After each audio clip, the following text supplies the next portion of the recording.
Bendito sea el Señor. Yo quiero, en este momento, traer un tema que ha traído Dios a mi corazón y tiene que ver con el interés que el Señor Jesús tiene en la vida de las personas, y Dios quiere hacer grandes cosas. Quiero leer Juan capítulo 11, versículo 35, y ahí quiero fundamentar el tema de hoy. Dice: en el nombre del Padre, del Hijo y del Espíritu Santo, Jesús lloró. Juan 11, versículo 35. Que Dios añada bendición a su santa palabra. Yo tengo el tema de hoy: vuélvete en amistad con tu Dios. La cita bíblica que yo acabo de leer, Juan capítulo 11, versículo 35, es el versículo más corto de la Biblia, pero el hecho de que sea el versículo más corto no quiere decir que sea menos importante, porque toda la palabra de Dios es importante, porque es palabra de Dios, no pierde vigencia, no pierde poder, no pierde valor, y en todo tiempo pues la palabra de Dios permanecerá, porque la palabra del Señor es inamovible, es esa roca inconmovible de los tiempos. La Biblia dice que el Señor Jesús es el verbo hecho carne. Jesús, aquel verbo se hizo carne, dice Juan, y vimos su gloria.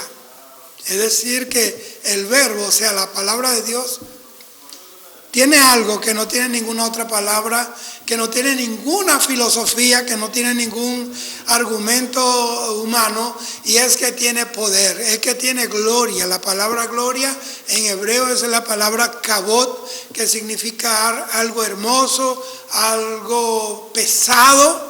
Por eso la Biblia dice, Pablo habla de que este peso de gloria, que esta breve tribulación produce en nosotros un cada vez más excelente peso de gloria. Es decir, que la gloria de Dios pesa. Cuando alguien camina en la gloria de Dios, camina bajo el peso de la presencia del Señor. Entonces, una persona, un ministerio que tiene la gloria de Dios es pesada, y eso habla de que va a tener un peso en el mundo espiritual, y también le va a caer pesado a todas las tinieblas y todos aquellos que trabajan para servir al enemigo. Entonces, esa palabra gloria es lo más importante que puede existir. La Biblia dice, y vimos su gloria. Es decir, que usted tiene que ver la gloria. Es un llamado de Dios, ver la gloria de Dios. ¿Por qué? Porque la gloria de Dios es visible, pero hay que buscarla. La Biblia dice que en la mano del Señor está escondido su poder. Es decir, que hay cosas que están escondidas, que hay que explorarla, que hay que buscarla. ¿Y cómo se busca? Bueno, a través de la guianza del Espíritu Santo.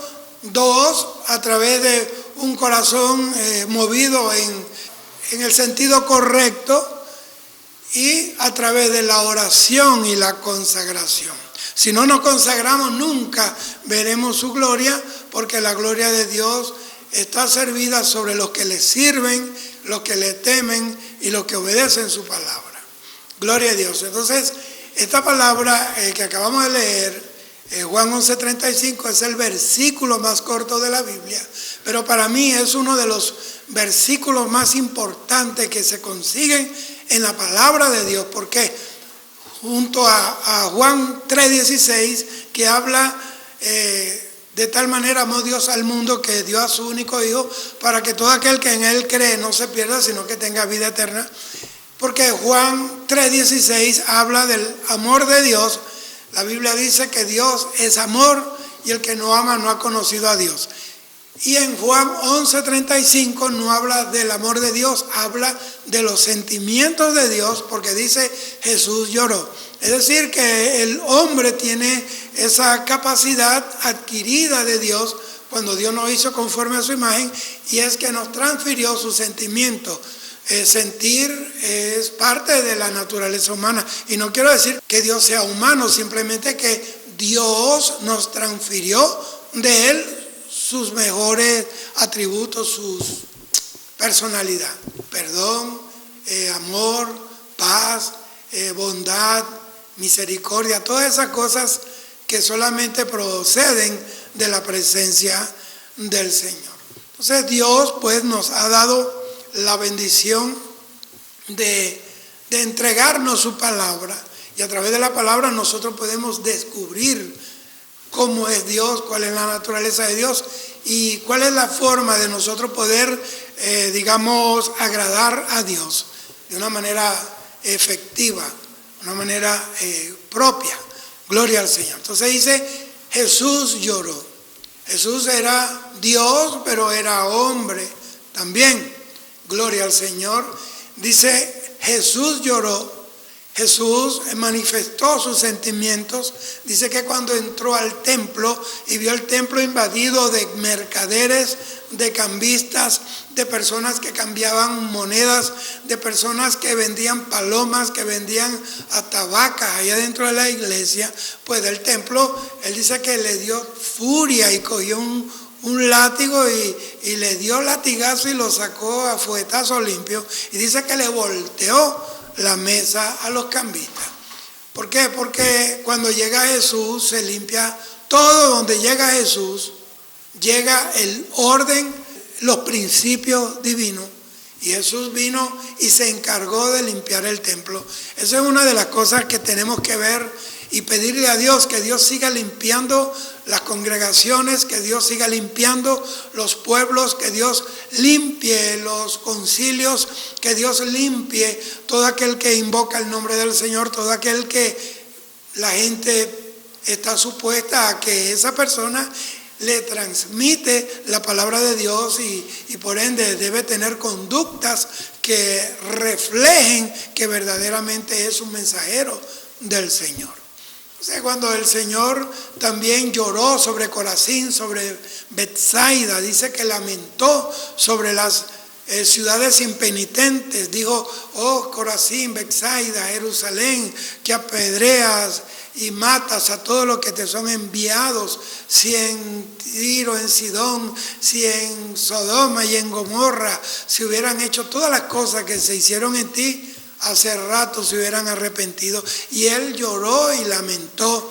Dice también que se emocionó, que se alegró cuando vio a aquel centurión que le habló en un nivel de fe tan grande, que le dijo, Señor, no entres en mi casa, porque no soy digno de que tú entres bajo mi techo. Y le dijo, solamente di la palabra y mi siervo sanará.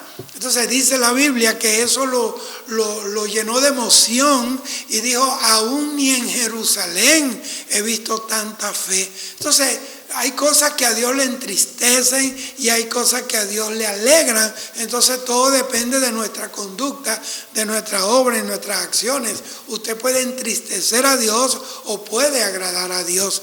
Dios nos llamó para que fuéramos motivo de gloria para Él, para que alabáramos su nombre. La Biblia dice en el Salmo 150, ahí está concentrada la finalidad con la cual Dios creó al hombre. Dice, y todo lo que respira, alabe al Señor, alabe a Jehová. La alabanza es para los vivos. Después que la persona se muere y no vivió para Dios, no tiene una segunda oportunidad. Entonces dice la Biblia, Jesús lloró. Y yo quiero decirle algo, y yo renuncio a eso, porque el machismo es algo que te asocia con la soberbia y te asocia con Satanás. Pero sobre todo en Latinoamérica se mueve un espíritu que es el espíritu del machismo. El mero macho, como en México. México está esa figura nacional del mero macho, jugador, bebedor, parrandero y macho. Yo espero que ningún cristiano esté bajo esa, vamos a decir, bajo esa etiqueta de machismo, porque el machismo es no considerar el valor que tiene la mujer. Entonces las mujeres se respetan. Escuche esto. El machismo es del diablo. De plano se lo digo, el machismo es de Satanás. Dice la Biblia que el hombre debe amar a la mujer así como Cristo amó a la iglesia y se entregó por ella. Entonces dice que Jesús pues lloró, pero vamos a ver por qué fue que Jesús lloró. Jesús no lloró por tonterías. Jesús no lloró porque, qué sé yo, porque la novia lo dejó. Jesús no lloró porque no le subieron el sueldo. Jesús no lloró porque no pudo comprarse el carro nuevo.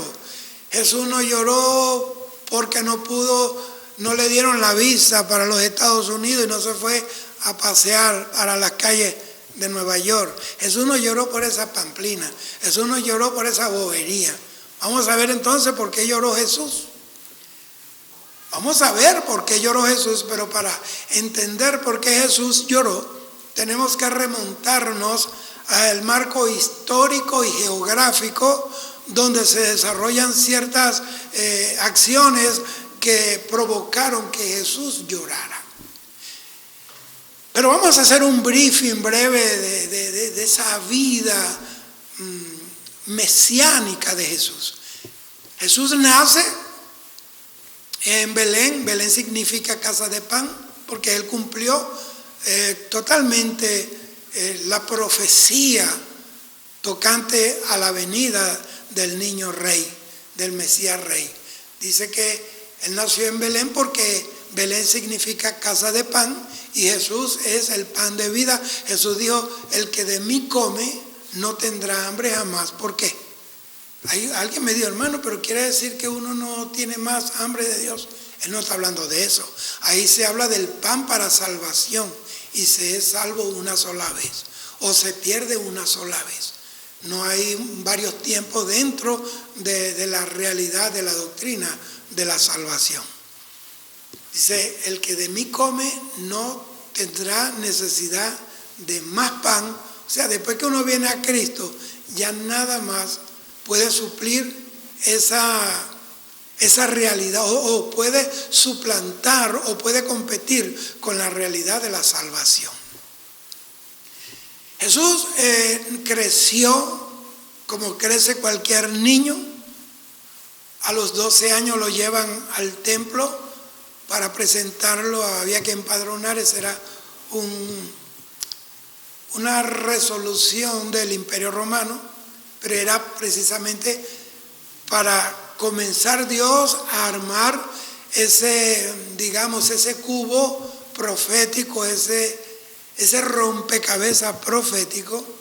Y Jesús lo llevaron a los 12 años, un preadolescente, al templo. Qué bueno sería que la gente, en vez de llevar a los niños a una beberata, a una fiesta donde hay aguardiente, donde hay palabras sucias, donde se baila y se canta y se oye música sucia y vulgar y mundana, lo llevaran al templo, a la iglesia donde, no al templo cualquiera, una iglesia donde se cree en el Padre, el Hijo y el Espíritu Santo, donde se creen en el Evangelio completo, un Evangelio que salva, que sana, que bautiza con Espíritu Santo y fuego, que transforma a los seres humanos y le da una vida nueva.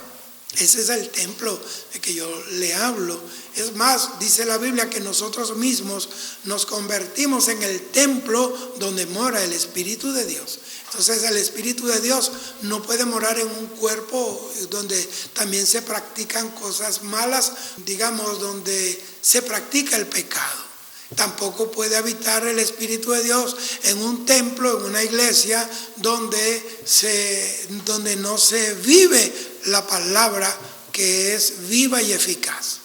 Gloria al Señor. Lo llevaron al templo y dice que la madre de Jesús y José se regresan a su casa, a Nazaret, porque aunque él nació en Belén, se crió en Nazaret.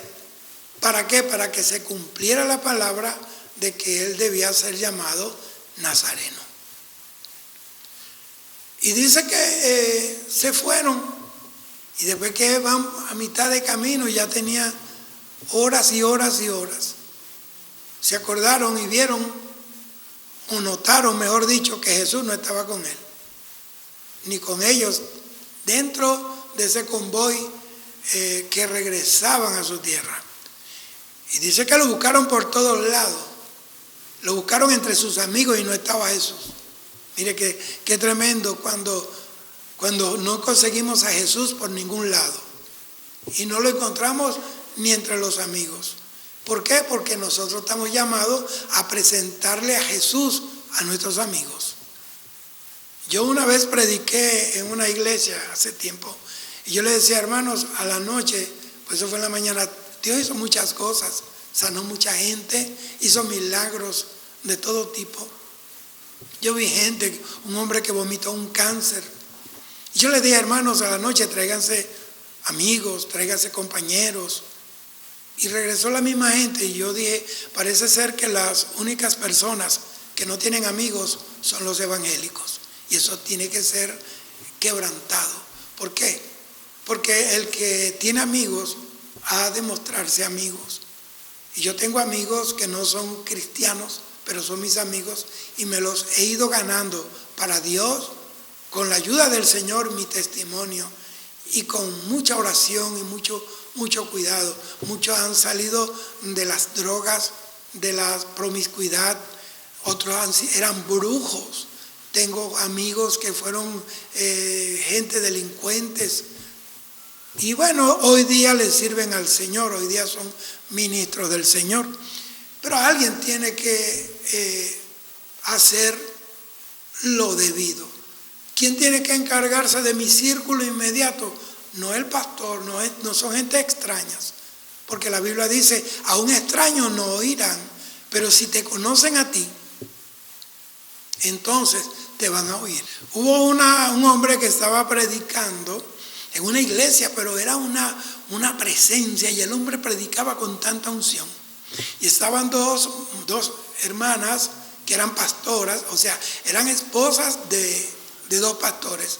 Una era la esposa del pastor de la iglesia y la otra hermana era la esposa del pastor que estaba predicando con aquella autoridad y aquella presencia. Y la esposa del pastor local que invitó al otro pastor le dice, oye, qué tremendo tu esposo, cómo predica, qué gloria tiene ese hombre. Y ella le dijo, no, porque el que está predicando ahorita en el púlpito no es el mismo que vive en mi casa. Entonces no podemos vivir una dualidad de vidas. Y yo sé que hay momentos de crisis, de conflictos, pero tenemos que arreglarlos. Tenemos que arreglarlos porque a eso nos llamó el Señor. Así que lo buscaron en todos lados y no lo consiguieron. Porque es que Jesús tampoco se consigue en todos lados. Jesús no tiene un colmado. Pueda que esté allí sacando a alguien, hablándole en la mente, salte de aquí, no gastes tu dinero de tus hijos en esta vagabundería. Jesús no está en un remate de caballo, en una gallera, entre ese poco de sangre de esos pobres animalitos. Él no está en eso, Él no está en un altar de brujería, Él no está en una secta falsa donde se niega al Padre, Hijo y el Espíritu Santo, o donde se hace un énfasis desproporcionado del Padre y se olvidan del Espíritu Santo y de Jesús, o donde se hace un énfasis aislado de Jesús y se olvidan del Padre y del Espíritu Santo, o donde se le hace un énfasis exagerado o digamos indebido al Espíritu Santo, como esa secta que llaman la oración fuerte al Espíritu Santo, y se olvidan de Jesús y se olvidan del Padre. Jesús dijo, todo lo que pediré al Padre en mi nombre. Y dice que cuando nosotros oramos no sabemos a veces ni qué pedir, pero el mismo Espíritu Santo nos ayuda con gemidos indecibles. Es decir, que ahí está involucrada la Trinidad Divina.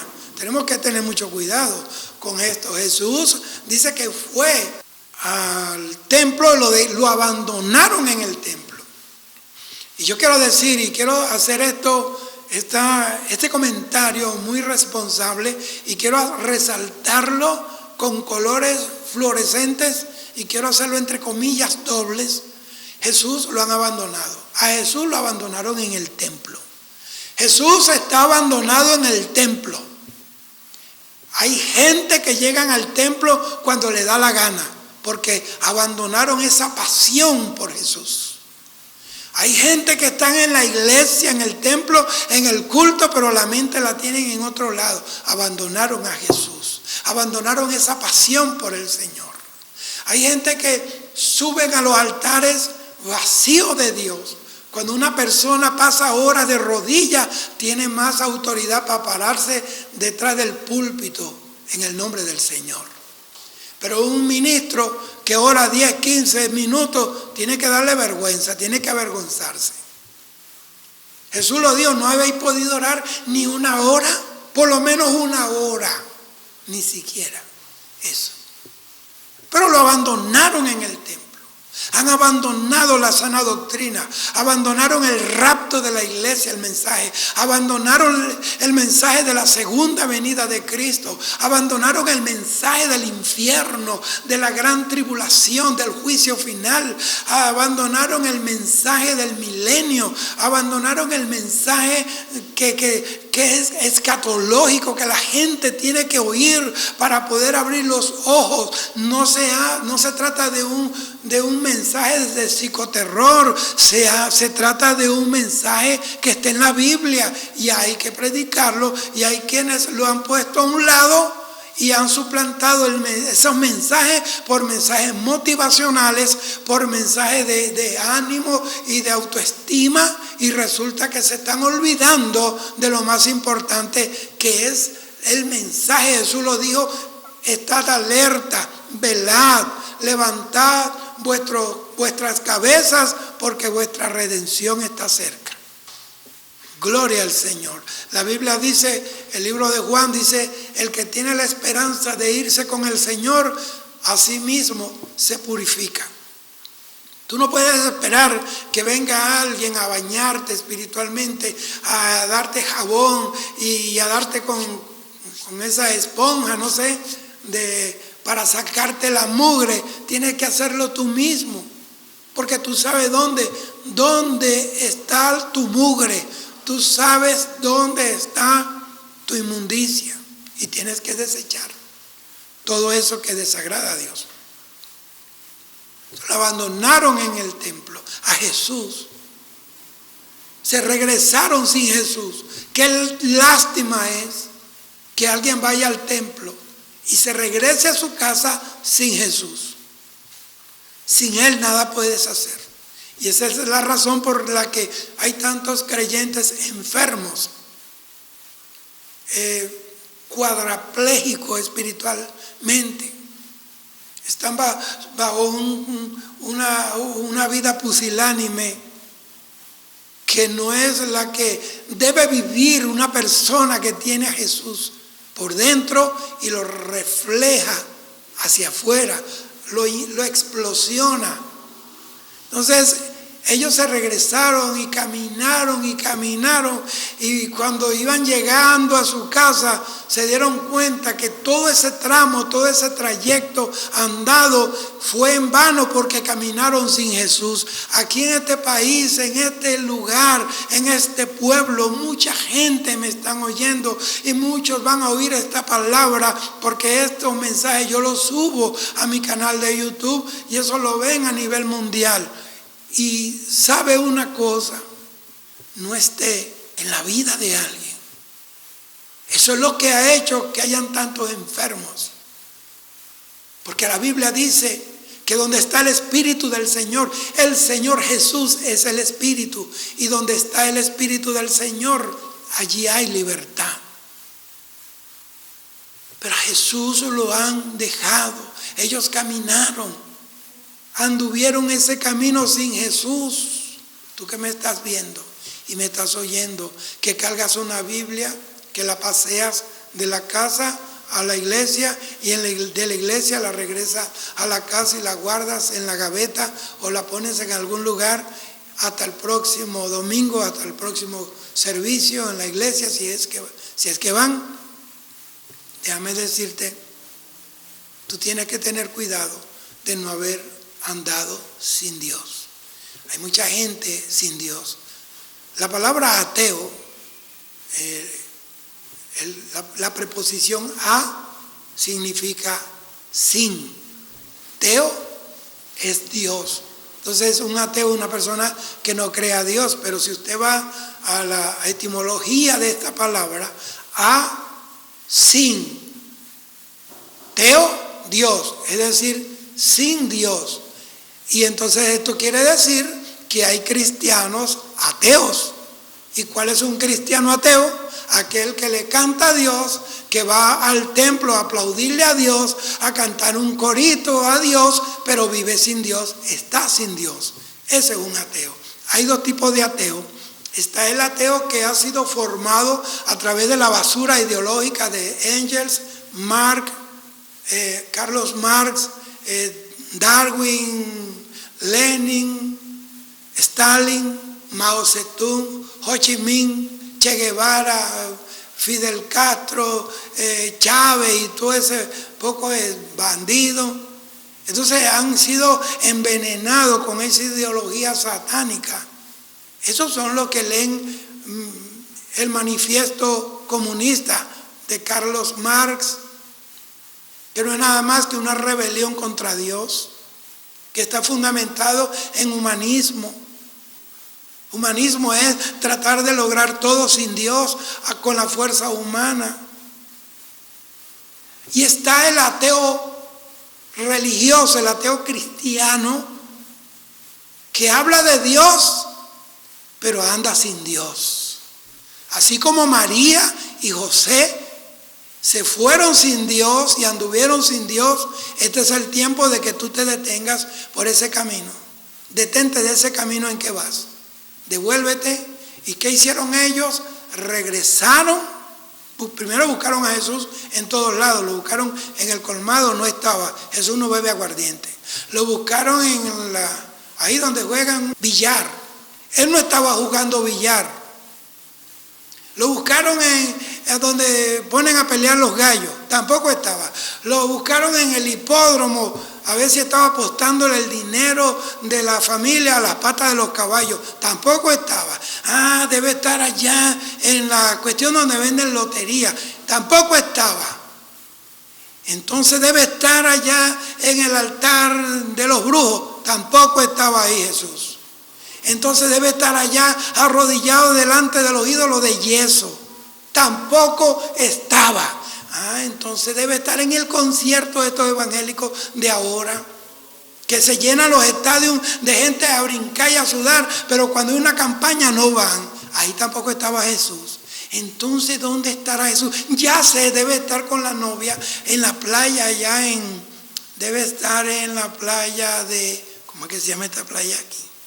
De Samaná. De Punta Cana, debe estar con la novia, él en traje de baño bien cortito y la novia en unas tangas, unos hilos dentales. Pues tampoco estaba así, porque Jesús es moral y la novia de Cristo es moral. Y la gente de Dios son moralmente estructurados por el Espíritu de Dios a través de la palabra. Y no me llame que yo soy un arcaico, porque eso no se trata de tiempos, eso no se trata de épocas ni de cultura, eso se trata de moral, se trata de respeto a Dios. Si tú no te respetas a ti, no puedes respetar a nadie más. Si tú no respetas la palabra, no vas a respetar al pueblo que tiene frente a ti. Entonces basta ya de personas que dicen disparates, hirientes, son flagelantes, incisivos, sin un conocimiento bíblico de lo que están haciendo. Entonces, ¿dónde está Jesús? Debe estar en los carnavales de Río de Janeiro, bailando samba con las negras de allá de Brasil.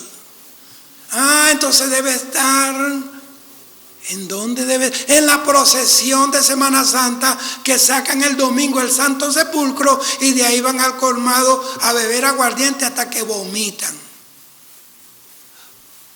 Entonces debe estar en la cabaña con la novia, fornicando y adulterando. No, Jesús es santo.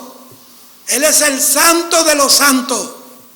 La Biblia dice que los mismos demonios lo llamaron por su naturaleza divina.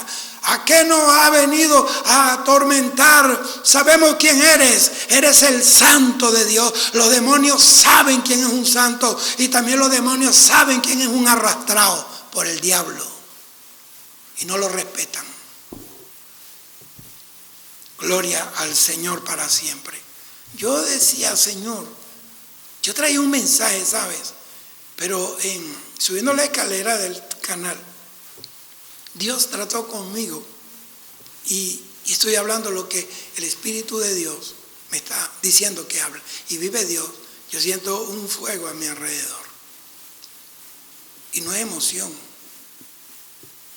es presencia de Dios. Un día yo estuve ayunando un tiempo largo, luego que Dios me dijo que entregara, cumplir la cuota que Dios me dijo. El Señor me dijo, yo te llamé a este ayuno. Muchos ayunan este tipo de ayuno por competencia, otro por fama, otro por salir contando experiencias. Yo no te llamé a este ayuno para que tuvieras una experiencia, sino para que tuvieras mi presencia. Yo prefiero tener la presencia de Dios que tener una experiencia con Dios. Eso fue lo que le dijo el Señor Dios Todopoderoso a Moisés. Mi presencia irá contigo y te daré descanso. Eso dijo, mi presencia irá contigo y te daré descanso, Moisés. Cuando tú tienes la presencia de Dios, no quiere decir que tú no vas a tener trajines, que no te van a golpear las olas, porque la barca donde estaba Jesús también la golpearon las olas. La iglesia de Cristo verdadera también la golpean las olas, pero hay una diferencia, que las barcas no se hunden, porque mientras Jesús sea el capitán, el dueño y el señor de la barca, no hay diablo, no hay ola que derribe o haga naufragar el barco del Señor. Gloria al Señor para siempre. Amén. Gloria a Dios. Así que entonces fueron al templo. Vamos a regresarnos al templo. Se regresaron al templo. ¿Y qué pasó? En el templo se encontraron con Jesús. Yo creo de que la iglesia tiene que volverse a buscar a Dios al templo. Cuando yo digo al templo, no quiere decir que el Señor está allá, porque vamos a tener ese concepto fariseo de que ellos pensaban que Dios solo estaba en el templo, por eso cuando salían del templo se volvían el diablo. No, yo no estoy hablando de eso, porque yo no voy a buscar a Dios al templo, yo voy con Dios al templo para adorar a Dios y para formar una fe común con mis hermanos, para encender esa fogata de alabanza y de adoración que hace que estas carnes sean quemadas. Y como dice Pablo en Romanos capítulo 1, entonces nuestro cuerpo se vuelve un sacrificio vivo, agradable a Dios. Porque estas carnes hay que quemarlas. ¿Y cómo se quema así? Solo que hay gente que no le gusta que le quemen las carnes porque duele o porque huele. Hay gente que no le gusta el olor a carne quemada, pero a Dios sí le gusta porque es una ofrenda y un olor grato delante de su presencia. Tú tienes que quemar tus carnes, tienes que quemar tu naturaleza carnal para poder levantarte. Cuando los tres muchachos en Babilonia salieron del horno, Sadrach, Mesach y Abednego, se quemaron las ataduras en el horno. Se quemó todo con lo que ellos fueron arrojados, atados. Pero cuando salieron del horno salieron libres. Porque muchas veces Dios permite que nosotros tengamos una experiencia ígnea, una experiencia con el fuego, para que ese fuego nos queme las ataduras. Gloria al Señor. Por eso cuando yo tengo alguna prueba, una lucha, yo nunca le digo al Señor por qué, sino para qué. Todo tiene un porqué. Entonces, buscaron al Señor y lo encontraron. Es tiempo de buscar a Dios. de verdad, buscar a Dios, regresarnos a los cultos matutinos. Hay mucha flojera, flojo, una pandilla de vagos lo que hay en las iglesias. Y cuando hay servicio el domingo, que es raro una iglesia que el domingo en la mañana tenga un culto. Llegan con la cara, con el colchón pegado en el marcado, el sweet dream en el cachete y bostezando. ¿Cómo la iglesia puede salir adelante con ese chorro de vagos y de flojos? La Biblia dice en Proverbios 19:15, la pereza hace caer en profundo sueño y el alma negligente padecerá hambre. Y esas son las gentes que nunca tienen fuerza cuando les llegan las pruebas. Si les llega un problema, un conflicto en el matrimonio, terminan abandonando al esposo, a la esposa, buscándose otra, divorciándose, porque no saben cómo afrontar situaciones. Si tiene una enfermedad, termina metido allá con los consultorios, que no tengo nada contra los médicos, son una bendición.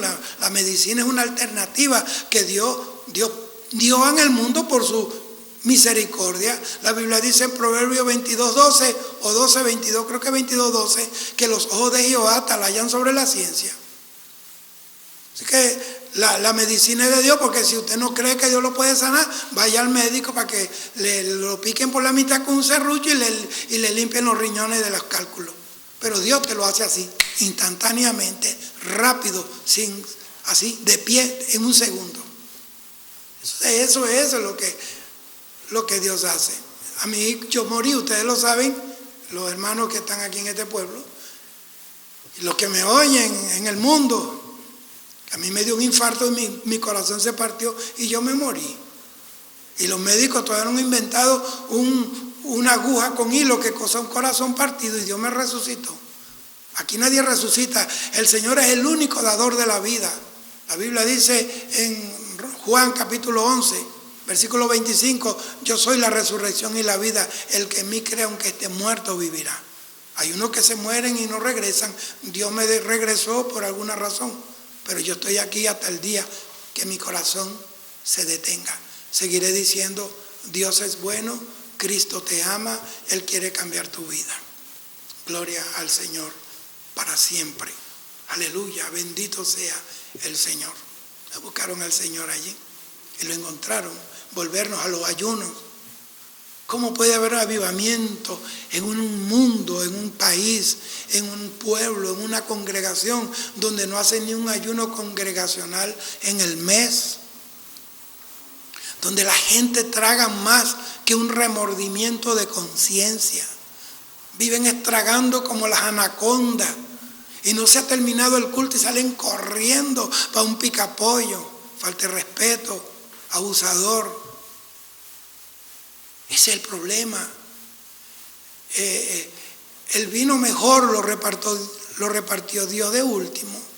La gente que estaban en el día de Pentecostés, esos 120 recibieron la promesa del Espíritu Santo, pero eran 500. Jesús le dijo, no se aparte, no se vayan de Jerusalén, no se muevan hasta que seáis investidos del poder de lo alto. Pero 380 no tuvieron paciencia, no respetaron la palabra de Dios y se fueron. Solamente los que permanecieron recibieron la presencia de Dios.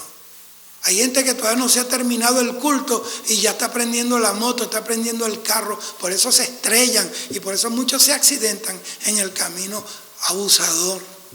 No, me voy temprano para coger la guagua y resulta que se te hace las 12 de la noche y ese día la guagua no pasó por allí.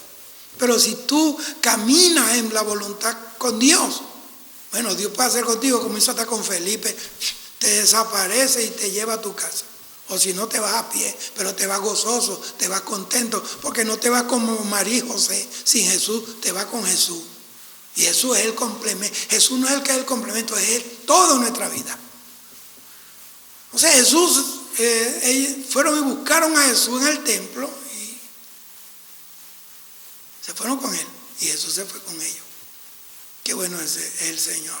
Él no le recriminó, me abandonaste, te odio. No, Jesús no te odia porque tú lo abandonaste, porque lo estás deshonrando. Te está dando esta oportunidad en esta hora para que reflexiones y recapacites. Tienes que tener una mentalidad reflexiva en este momento y decir, ¿cuál es el camino que yo estoy andando? ¿Jesús está o no está? ¿Dónde están las vigilias? Ahora la vigilia que es media vigilia, medio ayuno. El ayuno hasta las 12 y llegan a las 10. Y a veces otros llegan a las 11. Y ni oran. La vigilia hasta las 12. Todo el mundo hace vigilia a las 12. A las 12 de la noche la gente está viendo novelas, están viendo juegos, están viendo, hablando sandeces y baba. Todo el mundo hace vigilia hasta las 12, media vigilia, medio ayuno. Por eso es que son medio cristianos. Creo que la verdadera vigilia, mira, dice la Biblia, a la cuarta vigilia, que son las 6 de la mañana, Jesús vino caminando sobre las aguas a la cuarta vigilia, que de 3 a 6 de la mañana. Pero bueno, y ahora yo no entiendo ahora esto. Por eso es que hay tanta flojera. Porque se hace una apología a la sinvergüenzura y a la flojera. Bueno, hermano, el culto vamos a decir que a las 9 para que lleguen a las 9:30. Porque no podemos seguir alimentando la irresponsabilidad. La irresponsabilidad es un demonio. Cuando una persona llega tarde es porque no respeta el tiempo que otro tiene, no respeta la vida de otro que lo tiene esperando más del tiempo que debe ser. La Biblia dice, sea vuestro sí, sí, o vuestro no, no. Tienes que tener cuidado, porque tú no llegas tarde al trabajo porque te cancelan, te botan. Tú no llegas tarde a la universidad porque no te dejan entrar, pierdes la clase. Pero a la iglesia sí llegamos a la hora que nos da la gana porque Dios es una basura. Estás equivocado. Yo no sé qué Biblia estás leyendo tú o dónde te están doctrinando, porque yo creo que la doctrina de Cristo se fundamenta en el respeto a Dios primeramente, y después a tus hermanos, y tercero al prójimo, y lo cuarto a la naturaleza. He visto cristianos que comen algo y lo arrojan en el piso, y así mismo como se comportan en la calle, así tienen la casa vuelta un chiquero y un basurero. ¿Por qué no se puede esperar mejor de alguien que esa es su naturaleza? Bendito sea el Señor, ya me queda poco. Pero es lo que le quiero decir, que Jesús su cuartel general estaba en Jerusalén. Y cada vez que él iba hacia Galilea tenía que pasar necesariamente por un pueblo que se llamaba Betania. En Betania había una casa con 3 hermanos, 2 mujeres y un hombre, Marta, María y Lázaro.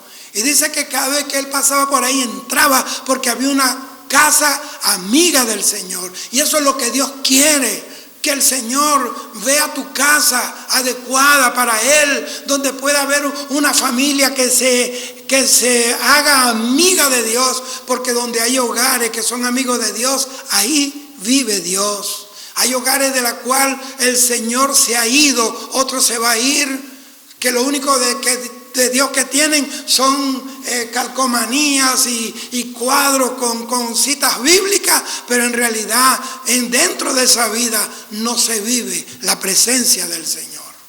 Bendito sea el Señor. Gloria al Señor para siempre. Y dice la Biblia que María se echaba a los pies del Señor. Marta afanada haciendo quehaceres en la casa, y Lázaro sentado con él y sus discípulos. Entonces mira estas 3 gente, Lázaro y María. Lázaro oyendo a Jesús, María echado a sus pies y Marta por allá, haciendo, no sé, friendo pescado, haciendo cocinando. Y no es que es malo cocinar, pero que todo tiene su tiempo. Cuando Jesús está, hay momentos en los cuales, mira, a veces que yo estoy haciendo algo y yo dejo todo y me tiro de rodillas porque siento que es el momento de buscar la presencia de Dios y echarse a los pies del Maestro. Eso fue lo que hizo María. Pero hay gente que no tienen tiempo durante todo el día de orar ni siquiera 5 minutos en la presencia de Dios. Tú vas haciendo tu comida, tú puedes ir adorando y alabando al Señor. Y Marta estaba por allá extenuada, trabajada, trajinada, afanada, haciendo comida. Y Y le dijeron, mira, manda a María que vaya a ayudar a Marta. Y Jesús le dijo, no, ella escogió la mejor parte, la cual no le será quitado jamás. Marta está afanada y turbada con tantos quehaceres. Los afanes turban, los quehaceres excesivos turban. Bendito sea el Señor. Entonces llegó un día que se fue Jesús y cuando se va, Lázaro se enferma, porque cuando Jesús se va, cuando hay una separación de Jesús de nosotros, algo malo pasa. Hay gente que Dios llamó a hacer cosas grandes, pero se enfermaron. Se enfermaron porque ahora son arrogantes, soberbios. Ahora han convertido el ministerio en un negocio. Ve las ovejas, ve las almas como un negocio, como la oportunidad para cambiar de casa, de carro, de ropa. Entonces ese es el problema, por eso Jesús se va. Jesús se fue. Le mandaron las hermanas a un mensajero a decirle a Jesús, maestro, al hombre que tú amas, Lázaro, se está muriendo. Y él llegó y Jesús estaba predicando. Y cuando llegó el mensajero con la misiva que le enviaron sus hermanas, la hermana de Lázaro, le dice, maestro, al hombre que tú dices que ama, si lo amara no estuvieras aquí, estuvieras allá con él. Y Jesús que le dijo, mira, esa enfermedad de Lázaro no es para muerte, sino para la gloria de Dios, para que el Hijo del Hombre sea glorificado a través de ella. No todas las enfermedades vienen porque las puso el diablo, porque fueron los brujos, o por descuido en tu vida personal, por negligencia en tu cuidado. Hay enfermedades que Dios las permite para glorificarse a Él. Hay hogares donde no creen ni en la luz eléctrica. Son ateos, son rebeldes. Y Dios permite que alguien tenga una enfermedad incurable, que le lleven a los brujos, lo lleven a los médicos, lo lleven a la NASA, a todos lados. Y nadie puede. Entonces se la traen a Jesús. Jesús lo salva y se convierte toda la familia para la gloria de Dios. Eso es. Todos los milagros que Dios hace es para gloria de Dios, no es para gloria de hombre. Entonces cuando llegaron los discípulos le dijeron, ¿qué es lo que querían? No, que Lázaro durmió. Ah, bueno, si duerme ya se va a despertar. Porque hay gente así como los discípulos, no entienden el vocabulario de Dios, no entienden el lenguaje del Espíritu. Y Jesús le habló claramente, no es que está roncando, es que se murió. Ay Dios.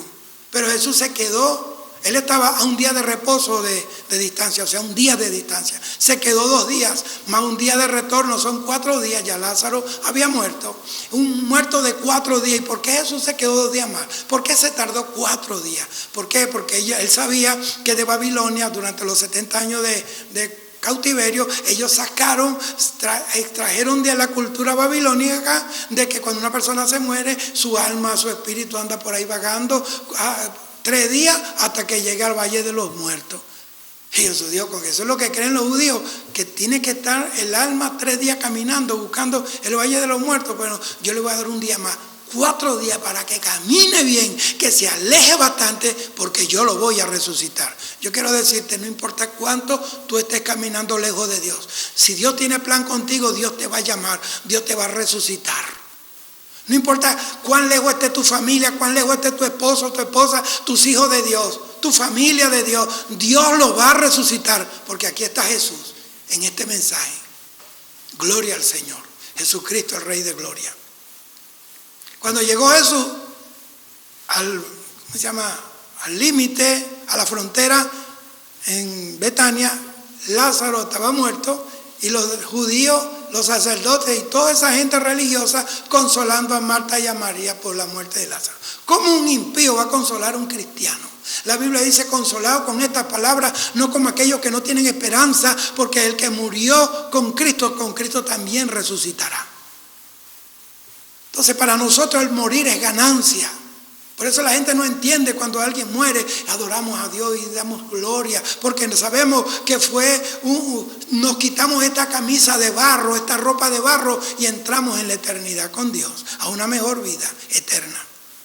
Y dice la palabra del Señor que llegó Marta, la incrédula, la que siempre vivía afanada, y le cayó de rodillas y le dijo, maestro, si hubiera estado aquí mi hermano no hubiera muerto. O sea, le echó la culpa a Jesús, que su hermano se murió por culpa de Jesús, porque él no estaba ahí.